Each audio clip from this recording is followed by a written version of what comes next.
Hello, my name is Sav, and I'm going to be giving my first impressions of Middle-earth: Shadow of Mordor. This is an open-world game made by Monolith Studios. And as you can see in front of me, we have a pack of orcs fighting. I'm not quite sure what the name of that monster is, but let's actually not interfere. I'll show you the stealth system first. So, this game takes a lot of cues from Assassin's Creed. It has a stealth system, it has a pseudo free-flow action system. Actually, it is a free-flow action system, it's just that, in my opinion, the best I've played in a long time. And I'm going to show you the stealth system now. So, up ahead is an orc fortress. Let's see if we can sneak on in. So, if you look, I was right in front of the guard, and it took me... look at how long it takes them to spot me. The stealth system, in my opinion, is not quite as strong as the actual combat system. The enemy is incredibly eccentric and is way too easy on you. Another problem with the stealth system is that the camera will go crazy sometimes for no reason at all, or at least when there's a wall behind it. It probably wasn't programmed correctly, or at least it wasn't ported properly over the PC. But the stealth kills are very nice to do. The stealth system is satisfying, but if you're into this game for stealth, you might be disappointed or at least want to wait for a sale. So now I'll show you a little bit of the fighting. Let's find ourselves some orcs. The camera thing again. I tried to record 2 other times, and the camera thing got it to it so much that it was effectively unwatchable. Let's leave this tight area. Let's get out of here. There we go. Well, there's some orcs right in front of there who quite clearly cannot see me. I will leave stealth mode, and they still can't see me. The stealth mode is a little forgiving. So now I'll start stabbing at him. Here come more enemies. Oh, here's a lot more enemies. So now, let's do something creative. Let's release the hounds. Let's see if I can break the chain. No, there we go. Let's get out of here. So now, all over the world are various objects with which you can interact that will help make a fight more creative. You also notice that earlier there were orcs fighting one of those hounds, and I appear to have encountered a captain. I'll get more into that later, but as far as you're concerned for now, he is a really tough enemy. And considering all the orcs nearby, I'm just going to run. So, running away isn't actually too hard, assuming you don't die horribly like I did there. So whenever you're about to die, there's always a quick cue to E, where you need to move the mouse within a small circle, and then you click a randomly determined key. So far the possible keys are left click, right click, E, or space. There might be one more, but I have yet to encounter it. So here's another area where I think the stealth system fails. Getting away is really, really easy. Just look at this, look at this. Maybe it didn't work this time, but if you do it around an object, that works really well. Watch.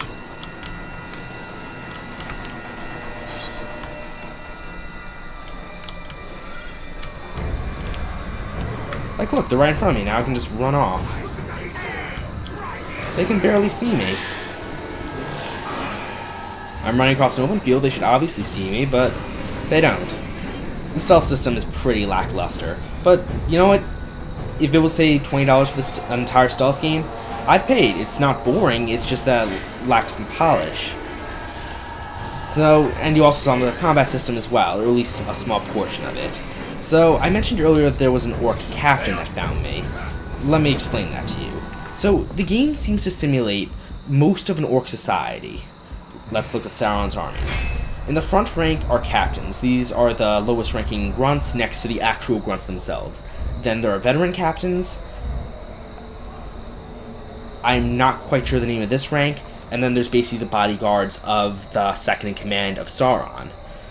So you can install these guys yourself and infiltrate the orc ranks. You can tell them to have duels on each other, and they will also do this stuff themselves. I can almost compare it to the open sandbox feel of Mountain Blade, but not quite as much depth and not quite as much realism. Things are a little bit harder to direct. You do not have a direct control over these guys. You can tell them to do things and they'll do it, but it'll take a long time to get all of this in.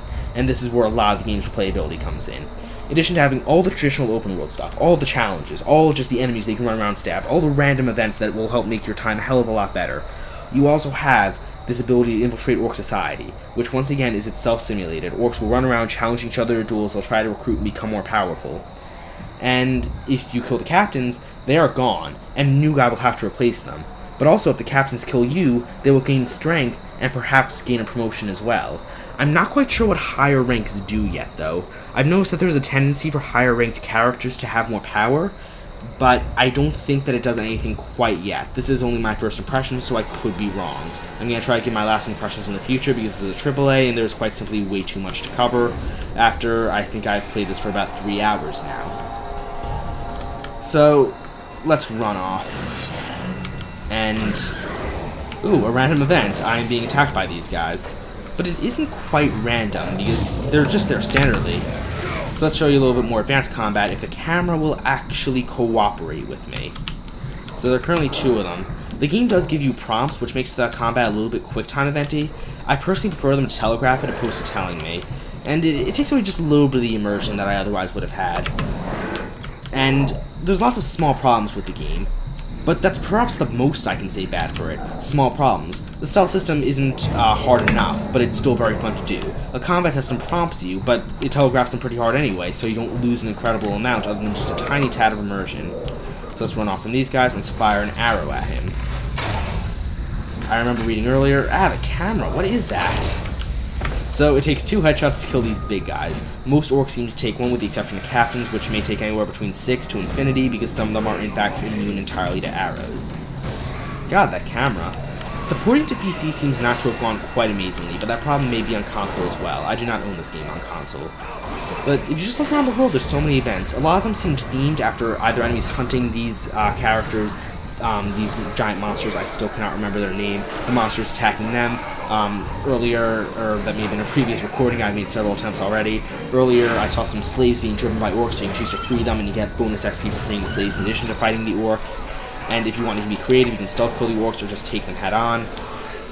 There is a lot to do in this game, and to be frank, I don't think that even I have the time to do it, and I'm just a student with non-infinite time to play. In addition to replayability, there's almost infinite amount of things to do. This game is looking up to be really good, and I'm very excited to play it more in the future. I'll be giving my lasting impressions in the future, because frankly, there's too much to cover in this 10 to 15 to perhaps even 20-minute format that I want to do. This might be 5 minutes now, and to be honest, I haven't quite played this enough to give my absolutely final lasting impressions. But so far in, I can definitely recommend this if you like open world. It has just a little bit of RTS, not RTS, more like a politics pseudo-sim, with that orc society simulation. So this game has something for almost everyone. If you like Assassin's Creed, this is great Assassin's Creed. I do not, but this is what I think Assassin's Creed should have been. Here's those slaves I told you about. Let's go and kill their taskmaster. So now that he's stunned, we can do the stealth kill on him. Then the slaves will run off, being grateful, and a little text thing will come up. And also, as you walk around the world, you will actually notice that orcs will talk about the things you've done, or just their captains have been doing. If the captain happens to be unpopular, the orcs will say, oh yeah, you know, the other guy gave me 3 lashes for such a tiny thing, and there was a giant monster trying to kill me. Anyway, the orcs will say something along the lines, oh, that captain gave me 3 lashes for doing a tiny thing, I don't like him that much. That kind of thing, except not worded and voice acted horrendously like me.